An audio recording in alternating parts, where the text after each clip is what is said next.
बाबा म्हणतात, मी भगवंताला सांगितलं, भगवंताला म्हटलं, भगवंत माझी ऐकतो, माझ्या डोक्यावरून फिरतो आणि तुमची काय ऐकत नाही.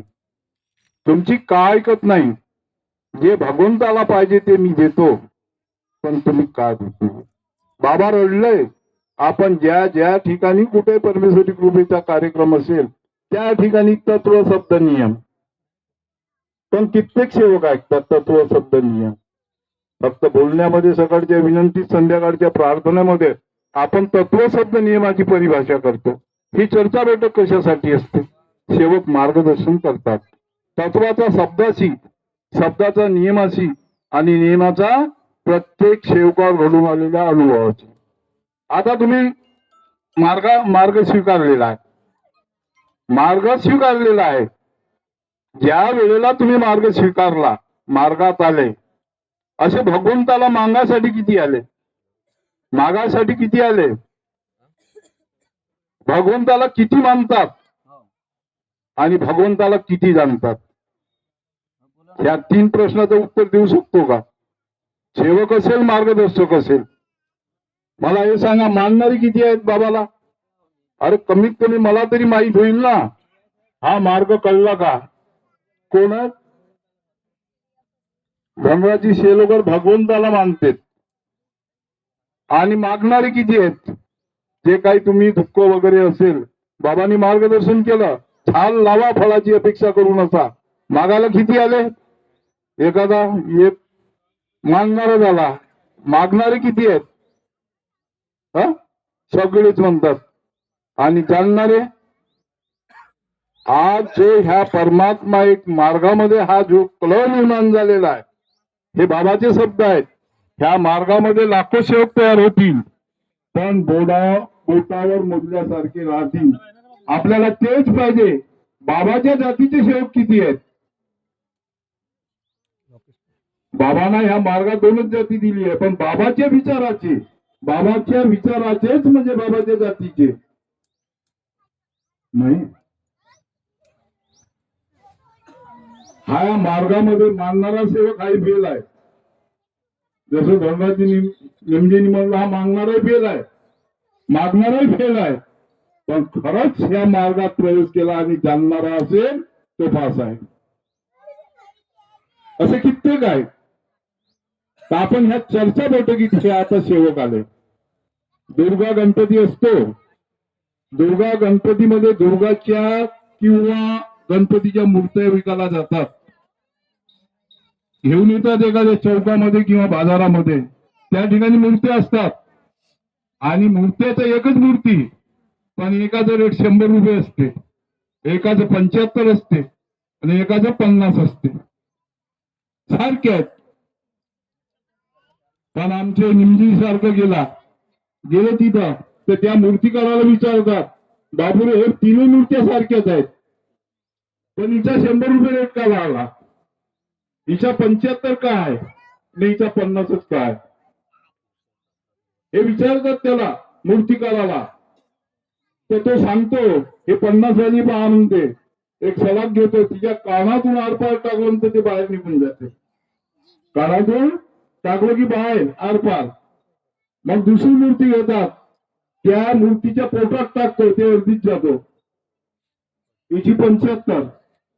आणि मग दुसरी तिचे पोटात जातो पण बाहेर निघत नाही, तिची 100 रुपये. ह्या परमात्मा एक मार्गात अनेक प्रकारचे सेवक, अनेक जाती धर्माचे सेवक जुळलेले आहेत. पण फरक हाच आहे.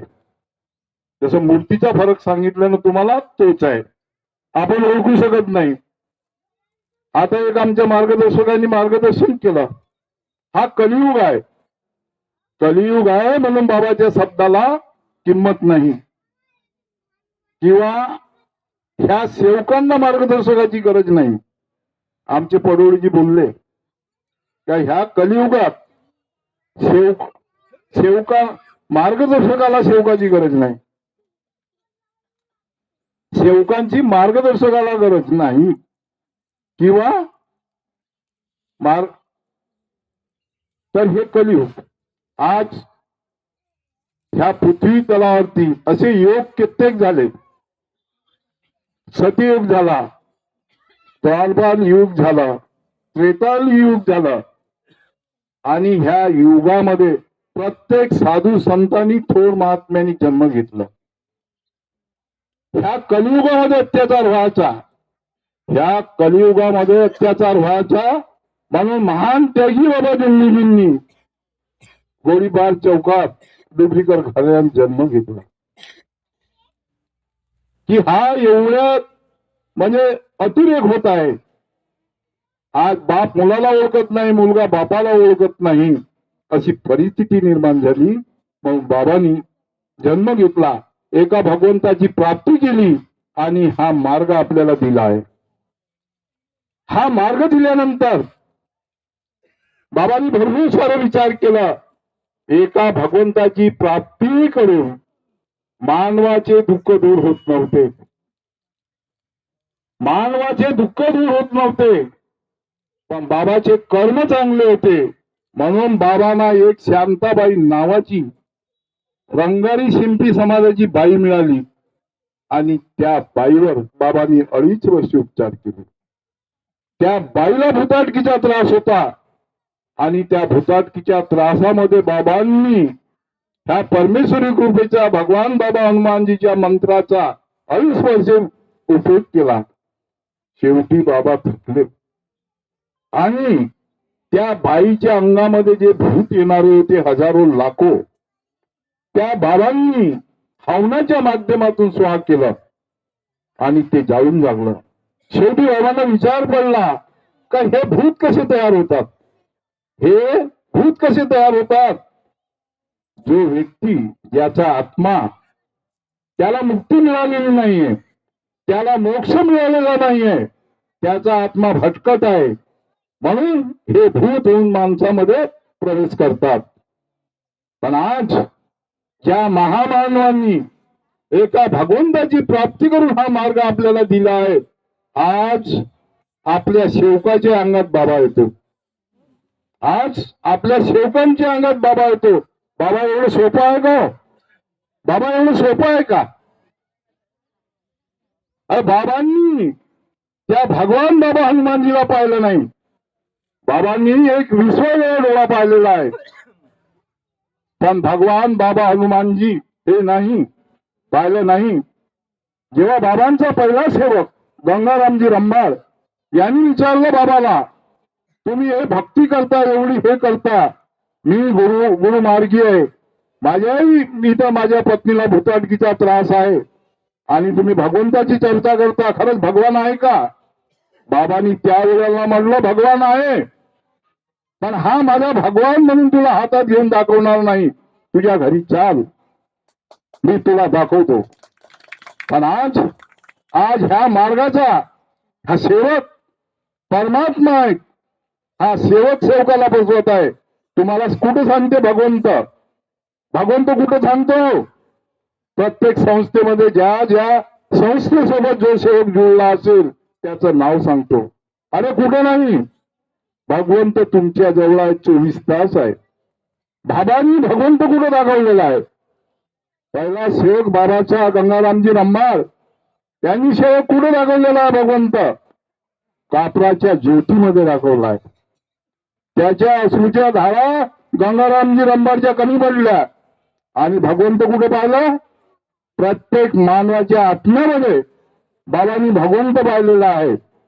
बाबांनी म्हटलं शेवटी, मैं 33 कोटी देवी देवता का विसर्जन कर सकता हूं, पण एक मानव का विसर्जन नहीं कर सकता. पण आज या मार्गातले सेवक सेवकाचं विसर्जन करत आहेत, सेवकाची फसवणूक करत आहेत. हे कशासाठी दिलं आहे? हे बाबांनी हा मानव धर्म, हे तत्वशब्द नियम हे कशासाठी दिला आहे? आज त्याची गरज आहे. आज आपल्या सेवकांवरती अत्याचार होतो.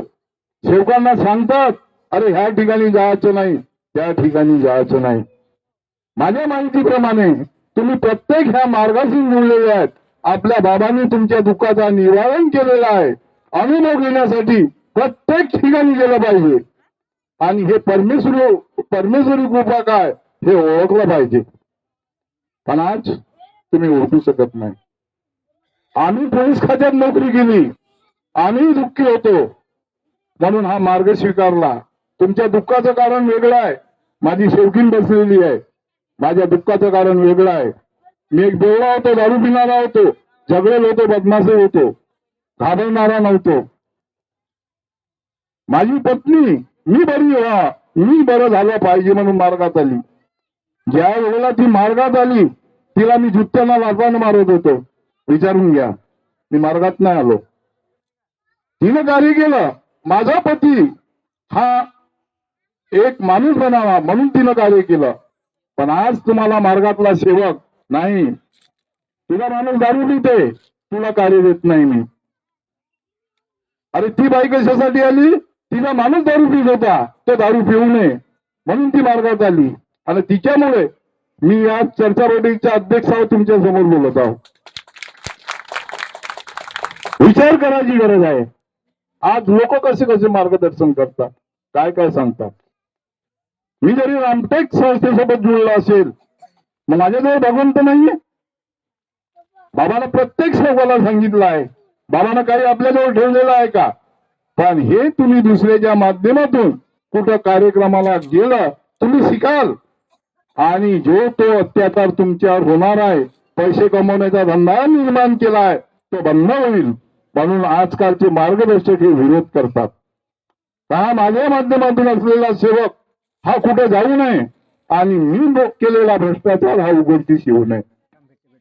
देवदाजी निवारे आता बोलले, ज्या वेळेला मी हे साखोली 2018ला दुग्गीपार पोलीस स्टेशनला आलो, तेव्हा मला टिमकीच्या माध्यमातून रामदाजी शिंदे मिळाले. साहेब, तुम्ही हे पोलीस स्टेशनला आले, फार चांगलं झालं. आपल्याला एक मानवतेचे कार्य करायचे आहे. कमीत कमी 40 ते 50 मार्गदर्शक माझ्या संपर्कात आले, टिमकीचे, मोहाळीचे आले. साहेब, तुम्हाला कार्यक्रमाला यावा लागतो. मी प्रत्येक कार्यक्रमाला वेळात वेळ काढून जायचा. प्रत्येक पवनकरजीला माहित असेल. आणि ज्या ज्या ठिकाणी कार्यक्रम व्हायचा त्या त्या ठिकाणी. पण जेव्हा संस्था प्रमुखला माहीत झालं रमेशजी ढुबरीकरला, का हा माणूस भारी पडतो, त्या माणसाचा आळा कसा घालायचा हे माझ्या समोर बनलेले आहेत. मला मार्गदर्शनासाठी बोलायचंय. कुंभरेजीला माहित आहे, नेपाळजी कुंभरेंना, याला आळा कसा घालायचा नाही. मग यांना कार्यक्रमाला बोलवूच नका. आज एक मार्गदर्शक झाला, शिक्षक होता, नाव घेणार नाही कारण कोणाची निंदाबदी करू नये. पण एक तुम्हाला जागवण्याकरता विषय ठेवा लागतो, काहीतरी बोलावा लागतो. एक मार्गदर्शक सेवक होता, तो मार्गदर्शक झाला. त्याला 11 दिवसाचे त्यागाचे कार्य दिले, जसं आता देशमुखजीला दिलं. त्यांनी 11व्या दिवशी प्रसादी केली. बागडकर सर लक्षात ठेवा, 11व्या दिवशी प्रसादी केली आणि 12व्या दिवशी ज्या दिवशी हवन कार्य करायचा त्या दिवशी टिमकी निवासस्थानामध्ये जाऊन बकऱ्याची मटण खाल्ली. मला एक मार्गदर्शक विश्वनाथजी नेवारे यांचा फोन आला, साहेब आम्ही असे त्यागाचे कार्य केले आणि त्याच दिवशी हवन कार्य केला ना, 12व्या दिवशी आम्ही जाऊन मटण खाल्ला, टिमकीला रुताबाईनं बनवून दिलं. हे बरोबर आहे का? अरे म्हणला तुम्ही चुकले, महान चुकी झालेली आहे. मग एक गोंदियामध्ये माझी समिती आहे, एक समिती तयार केली अध्यक्ष उपाध्यक्ष यांची. त्या अध्यक्षाला फोन केला का सांदेकर साहेब म्हणतात का तुम्हाला 11 दिवसाचे कार्य दिले आहेत, हे त्यागाचे कार्य पूर्ण झाले नाही. त्या व्यक्तीने म्हणलं सांदेकर साहेबाला का समजते? म्हणला ठीक आहे, नाही समजत, मी माझ्या ठिकाणी बरोबर आहो.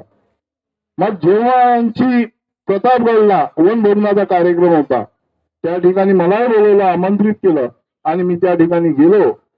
आम्हाला राहून झालं नाही, 25-30 मार्गदर्शक होते. मी रमेश भाऊला विचारलं, भाऊ म्हणला मला एक प्रश्न विचारायचा आहे. सांदेकर विचारा म्हणे. भाऊ म्हणला यांना तुम्ही मार्गदर्शक बनवलं आणि त्यागाचे 11 दिवसाचे कार्य दिले यांना, यांनी हवन कार्य कधी करावा? रमेश भाऊनं म्हणलं 12व्या दिवशी. मग ह्या व्यक्तीने 11व्या दिवशी हवन कार्य केलं आणि 12व्या दिवशी तुमच्या इथे जाऊन निवासस्थानी मटण खाल्लं, हे बरोबर आहे का? अरे सांदेकर साहेबांनी आमची बदनाम केली, तर माझ्या नावाचा डंका झाला. विचार बाबांनी म्हणून म्हटलेला आहे, वेळ कमी आहे, बाबांनी म्हणून म्हटलेलं आहे, ज्ञान पररस मरर शेवगी. आपण ह्या मार्गात आलेले लोक श्रमिक गरीब 90% लोक कामावर जाणारे आहोत, गरीब लोक आहोत. आपण डॉक्टर वैद्याला पैसा पुरवू शकत नाही, म्हणून आपण हा मार्ग स्वीकारलेला आहे. आपल्या कोणासाठी? आपल्या सुखासाठी. आणि आपण श्रमिक गरीब आहोत, पण माझ्यासारखे काही शहाणे आहेत, तुमच्या गरिबीचा आणि श्रमिकाचा फायदा घेणारे आहेत. हे बाबांनी सांगितलं. बाबाच्या काळातही घेत होते, आताही घेत होते. तुम्ही मार्गात कशासाठी आले? अरे मार्गात कशासाठी आले? नेतागिरी करायला आले? राजकारण करायला आले? तुमच्या सुखासाठी आले. तुमच्या सुखासाठी. तुम्हाला सुखाची गरज आहे, म्हणून आपण आपल्या सुखासाठी आलो. म्हणून आपल्याला बाबाचे तत्वशब्द नियम काय आहेत हे आपल्याला शिकायचे आहे. आम्ही अडांग नाही आहो. मी पूर्ण विदर्भ फिरलेला आहो, पूर्ण महाराष्ट्र फिरलेला आहो, पोलीस खात्यात नोकरी केलेला आहे. मला चढ उतार सर्व माहिती आहे. पण बाकीच्यांना ठाकरसिंग महाराज जिवंत होते, त्याची रिक्षा घेतलेली होती, त्यांनी बरं केलं नाही. आणि हा मार्ग स्वीकारलेला आहे. आणि ह्या परमात्मा मार्गात कसे लोक आहेत हेही सुद्धा माहिती आहे. प्रत्येकाला वाटते मी ह्या काही मोठा व्हावा. आज एखादा माणूस ह्या मार्गात प्रवेश केला तो कसा होता? बाबाच्या कृपेने सुखी होतो. पण आज सेवकांचा फायदा घेणारे भरपूर आहेत. आज मार्गामध्ये दलाल आहेत. मी एका कार्यक्रमाला गेलो होतो, तिथं अनेक मला विनायकजी भुराळे जेवणाला जिल्हा परिषद सदस्य आला, त्यांचं मार्गदर्शन झालं आणि त्यांनी विचारलं, ह्या मार्गामध्ये आलेले किती लोक आहेत म्हणे? का ज्यांना भुताटकी होती, ज्यांना व्यसन होतं, इतर मानसिक शारीरिक बाधा होती, असे किती लोक आहेत? आणि ज्यांना काहीच नव्हतं असे किती लोक आहेत? आणि जो ह्या मार्गाच्या नावावर आपली दलाली करायला आला असे किती लोक आहेत? कोणी हात वरती नाही केला. पण तिथे एक अध्यक्ष होते शेषरावजी शेंडे कोटसावरीचे, त्यांना उभं केला. शेंडेजी मध्ये उभे राहा. त्या कार्यक्रमात मी होतो, उभे झाले. जेव्हा बाबाचा मुलगा लक्ष्मीला आला त्यावेळेला तुमचा कार्यक्रम धार्मिक आहे हे मी समजलं आणि माझे ट्रॅक्टर दिले. कार्यक्रम आटोपला. तुम्ही पावत्याला आले माझ्याकडे, मी पावत्या लिहून दिल्या. हे कशासाठी? हे कशासाठी सांगा? असे आपल्या मार्गात आहेत. हे भडकाचं काय? अरे मार्ग आपला बाबा एक, बाबाची विनंती एक, प्रार्थना एक, तत्व शब्द नियम एक. मार्ग एक आहे, पण विचार ह्या मार्गात आलेल्या लोकांचे अनेक आहेत. आपण अनेकाचे एक झालो, पण मार्गात येऊन विचार अनेक झाले. तुम्हाला चांगल्या गोष्टी सांगणार नाही, एवढाच म्हणेन ते कृष्णा देशमुख. आज आपण इमानीद्वारे आपण दुःखी होतो, म्हणून ह्या कृपेने सुखी झालो, म्हणून आपल्या बाजूच्या गावातला सुखी व्हावा म्हणून त्यांना मार्गदर्शक पद दिलेलं आहे. पण आज लोक परमात्मा एक आनंदधाम रामटेक ते 1997 पासून आहेत भोंगाळेजी. मी 2003 पासून त्यांच्यासोबत जुळून आहो. माझे कार्यकर्ता प्रभुदाजी मोरे, निललो, नागपूर. पण ह्या प्रतिमेचा विरोध झाला. मंडळामध्ये कार्यकर्ता सेवकाला कार्य द्यायचे, पण मंडळात गेल्यानंतर तो तिथला सचिव तो विचारायचा पैसे किती घेऊन आला. त्यावेळेला 9 हवन कार्य करेपर्यंत त्यांना निधी जमा करावा लागत होते. तर त्या सेवकाला विचारायचं तू पैसे किती आणला? 5,000 आणला का? तर प्रतिमा देतो. मी म्हणे नाही, माझ्या कार्यकर्त्यांनी मला सांगितलंच नाही. त्या सेवकाला म्हणे माझ्या कार्यकर्त्यासोबत बोला. मग तेव्हा ते बोलले, अरे म्हणे तुम्ही यांना कार्य दिले, पैसे काय नाही सांगितलं? माझे कार्यकर्त्यांनी म्हटलं तर कार्यकर्ता मी आहो, तू नाहीयेस. त्याची परिस्थिती मला माहिती आहे. पैसे देईल, तुला फोटो द्यायचे दे, अन्यथा नका देऊ. म्हणून त्या एका शब्दाकरता आम्हाला माहीत झालं निष्काम सेवा कोण करू शकतो? नाही, लक्ष्मणराव मेहर बाबूजी रामटेक. आणि हा सेवकावर अत्याचार होऊ नये पैशाचा म्हणून आम्ही त्यांच्या सोबत जुळलो. मी 2003 पासून आहोत. पण ह्या इलाक्यामध्ये लोक म्हणतात हा मेयर बाबू तो इंजिनियर आलेला माणूस आहे. इंजिनियर PWD मध्ये इंजिनियर होता तो व्यक्ती आणि त्या व्यक्तीसोबत जुळलो. पण आज लोक म्हणतात हा मेयर बाबूजी नोटे कमवते, हा पैसे घेते, वर्गणी घेते. त्यांनी करोडची प्रॉपर्टी बाबाचं भवन स्वतःची जागा त्यांनी स्वतः खरेदी केली आणि स्वतः निर्मिती केली आणि त्या ठिकाणी आपण बाबाचं दर्शन घेण्यासाठी जातो. असं आपल्याला राहण्यासाठी दिलेली आहे. आणि आजही एखाद्या ठिकाणी आपण कार्यक्रमाला बोलवलं, बाबूजी ह्या ठिकाणी कार्यक्रमाला या, त्या ठिकाणी ते स्वखर्चाने येतात आणि कार्यक्रम आटोपून जातात. विषय राहिला एक बागळकर सर आहेत. एकदा अशी एक क्लिप निघाली, एक गुरुपौर्णिमेला कार्यक्रम झाला आणि त्या क्लिप मध्ये मी आहो. आजही का मेयर बाबूजी सेवकाला पाया लागू देतात. मेयर बाबूजी असा व्यक्ती आहे का अनेक लोक नेतागिरीवाले त्यांच्या संपर्कात आहेत, भोंगाडीजी बसून आहेत, नेहमी कार्यक्रमाला जातात. असे कित्येक आहेत त्या मेयर बाबूजींना नाही म्हटलं तरी त्याचे पाय धरतात. आता मी त्यांच्याकडून सेवक मार्गदर्शक मी का पाया लागला नाही त्यांना. आज नतानी साहेब आता नागपूरचे कमिशनर आहेत, भंडाऱ्याला होतात, यांची पत्नी हे सुद्धा असे अनेक लोक आहेत आणि आपल्या फायद्यासाठी त्यांच्याकडे येतात आणि ते लोक त्यांच्या पाया लागतात. मेयर बाबून कधी नाही म्हटलं का माझ्या पाया लागा. मेयर बाबून कधी पैसे घेतले नाही. मी एवढ्या दिवसाचा आहो. पण एखाद्या वेळेला आपल्याला वाटलं हे चांगले कार्यक्रम करतात तर यांना एखादा देवा. आम्ही दिलं, माझ्या मुलांनी दिलं. चल भगवंताच्या कृपेनं नोकरी लागलं तर मी माझा पगार देतो. दान केलं असे त्यांच्याकडे 101 लोक आहेत. नेता लोक सुद्धा आहेत. माझ्याकडून राशन लागलं, माझ्याकडून कपडे लागलं, सेवकाकडून त्यांनी आजपर्यंत वर्गणी घेतलेली नाहीये. पण अपप्रचार झालेला आहे आणि आज जे काही त्यांनी बनवलेलं आहे ते स्वतःच्या पैशाने बनवलेलं आहे, आमच्याकडून घेतलेलं नाही.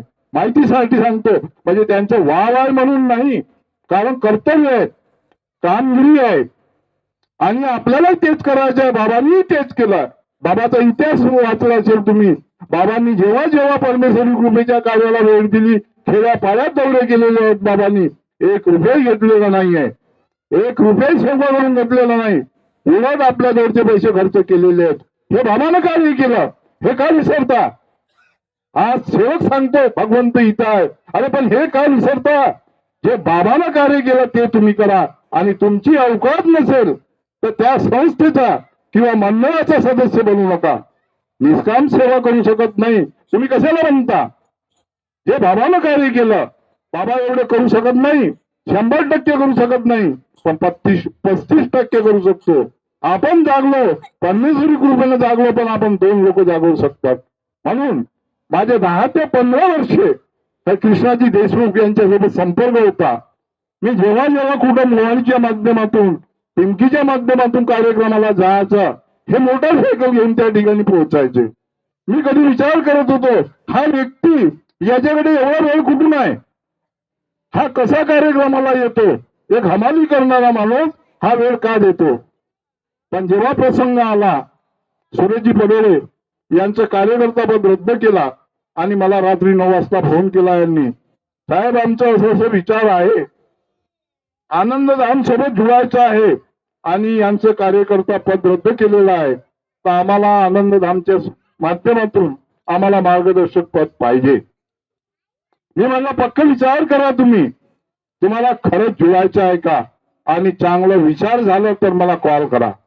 यांनी चांगला विचार केला, मला कॉल केला.